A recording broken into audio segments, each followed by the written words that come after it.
Las rocas que se encuentran en la superficie terrestre a la intemperie están siendo constantemente sometidas al calor del sol, a los cambios de temperatura, al agua, a los gases atmosféricos y a los seres vivos.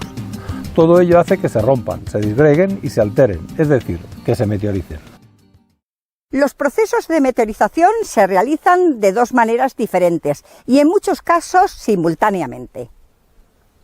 Una acción mecánica cuyo efecto es la rotura y la disgregación de la roca en fragmentos cada vez más pequeños y en una alteración química de los minerales que componen la roca.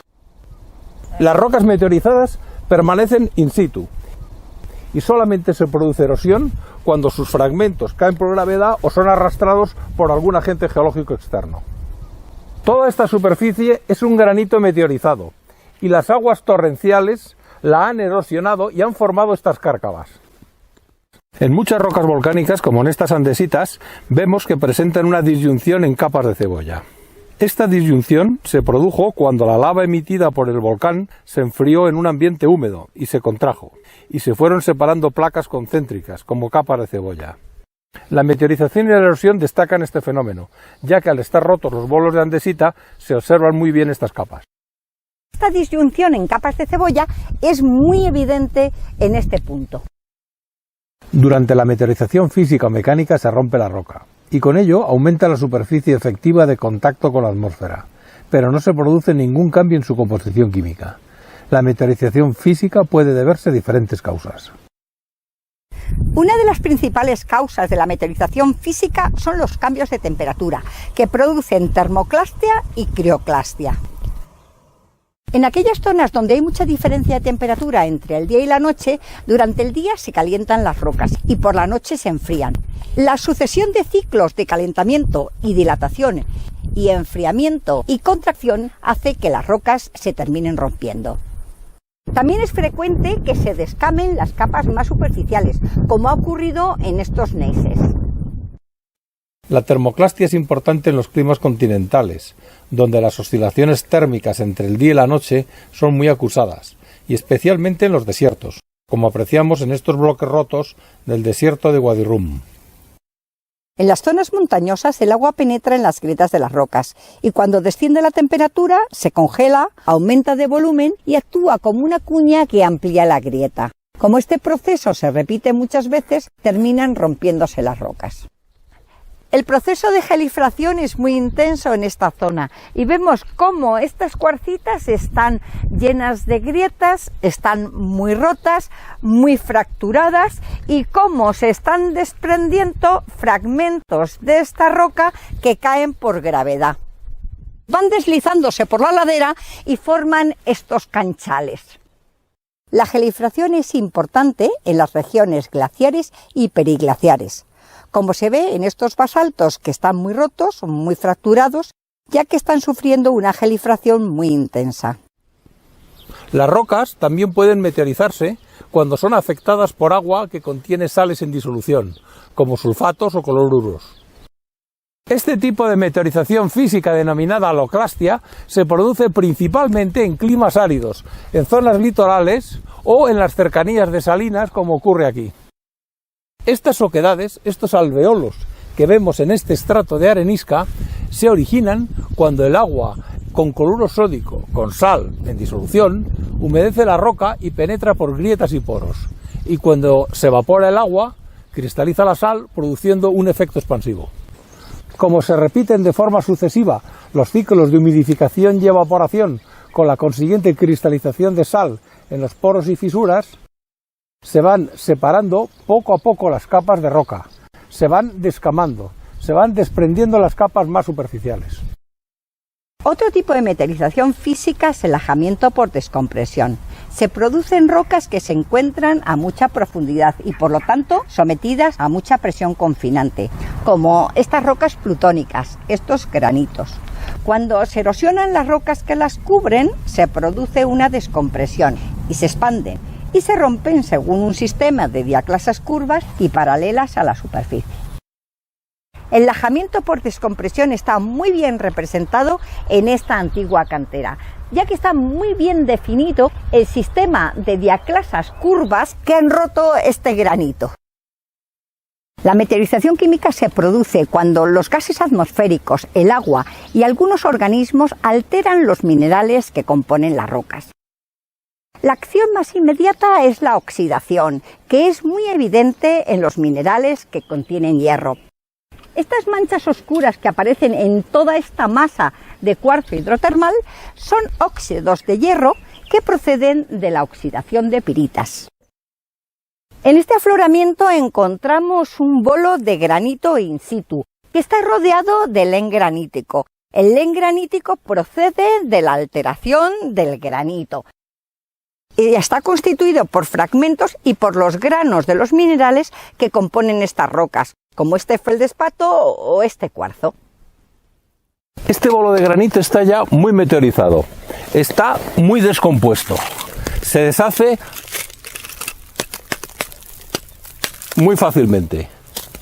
Los feldespatos se van alterando químicamente formando caolinita y las micas se degradan a minerales de la arcilla, como la sericita. Este proceso se debe a que los grupos hidroxilos del agua se unen a los cationes, los iones positivos de los minerales, como el sodio, el potasio, el calcio, y como consecuencia, estos álcalis son arrastrados por el agua. La hidrólisis de los feldespatos y las micas es una forma muy común de alterarse los granitos, los gneisses, los esquistos y otras rocas magmáticas y metamórficas. Además de alterarse las rocas por meteorización, por acción atmosférica, también se pueden descomponer por acción de fluidos procedentes del interior de la Tierra, como es el caso de esta franja de granito caolinizado dentro de granito fresco.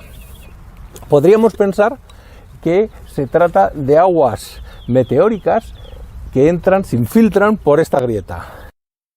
Y sería el típico caso de meteorización química.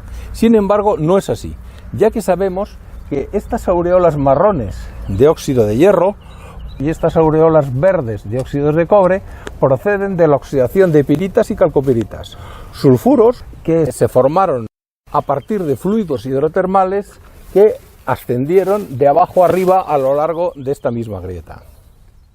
Una roca fresca tiene un aspecto muy diferente de la misma roca alterada. En este talud vemos en la parte superior un granito alterado que se rompe muy fácilmente y abajo un granito fresco muchísimo más duro. Esto se debe a que la roca ha quedado expuesta cuando la han roto para ensanchar la carretera. Esta cárcava ha dejado al descubierto unas pizarras paleozoicas muy alteradas, de color gris, y encima un paleosuelo rojo formado por fragmentos de la pizarra cementados con óxido de hierro, que se formó en un ambiente tropical. En los suelos de climas calientes y húmedos se forman costras lateríticas de hidróxidos de hierro y de bauxitas de hidróxido de aluminio. Esto se debe a que la sílice y los elementos alcalinos, como el sodio y el potasio, se movilizan y desaparecen de los suelos, y quedan los elementos más insolubles, como el hierro y el aluminio, que forman óxidos e hidróxidos de hierro y de aluminio. Otra forma de meteorización química es la carbonatación y se produce en rocas que, como las calizas, no son solubles en agua, pero sí en agua ligeramente ácida. La carbonatación hace que se formen sobre la superficie de la roca surcos y oquedades que llamamos lenares o lapiaces, y que le confieren a la caliza este aspecto ruiniforme. La carbonatación se da cuando el agua toma CO2 de la atmósfera o del suelo y se forma ácido carbónico. El ácido carbónico reacciona con el carbonato cálcico, que es el principal componente de las calizas, y se forma hidrocarbonato de calcio, que es soluble en agua, y es arrastrado o disuelto en ella, y como consecuencia se produce la erosión del macizo calizo. Las sales también pueden sufrir una meteorización química, se pueden alterar, como ocurre con la mirabilita, un sulfato de sodio hidratado, que tiene 10 moléculas de agua en su estructura cristalina, que cuando queda a la intemperie, en ambiente seco, se deshidrata y se contrae rápidamente, y se transforma en tenardita, un sulfato de sodio anhidro, que como vemos son pequeños cristales blancos, formando costras y eflorescencias sobre paredes y sobre suelos. Los organismos meteorizan física y químicamente las rocas. Los animales tapadores excavan el terreno en busca de alimentos o para hacer nidos y madrigueras. Por las dimensiones externas de este hormiguero nos hacemos a la idea de cuánta ha sido la excavación realizada por estas hormigas. Las raíces de las plantas, como ha ocurrido con las de este pinito, se introducen entre las grietas y fracturas de las rocas y cuando aumentan su grosor al crecer las plantas, amplían las grietas y terminan rompiendo la roca. Las bacterias, los líquenes y otros organismos alteran químicamente las rocas. Toda esta superficie de granito está cubierta por líquenes y la meteorización es muy lenta. Sin embargo, en este punto se ha producido una descamación, ha quedado al descubierto una capa de granito más fresco que ha sido colonizado rápidamente por musgos y la alteración es más intensa. La formación de este tipo de lenar, esta superficie muy porosa, llena de agujeros y de pozos, se ve muy favorecida porque está colonizado por musgo. Los musgos emiten ácidos fúlvicos y húmicos que acidifican en las aguas y eso favorece enormemente la disolución de la roca caliza. Las rocas al meteorizarse, al romperse y alterarse, forman un regolito sobre el que se desarrolla el suelo. Y cuando se erosiona por diferentes procesos, tanto naturales como antrópicos, se desertifica la zona y queda inservible para usos agrícolas y ganaderos.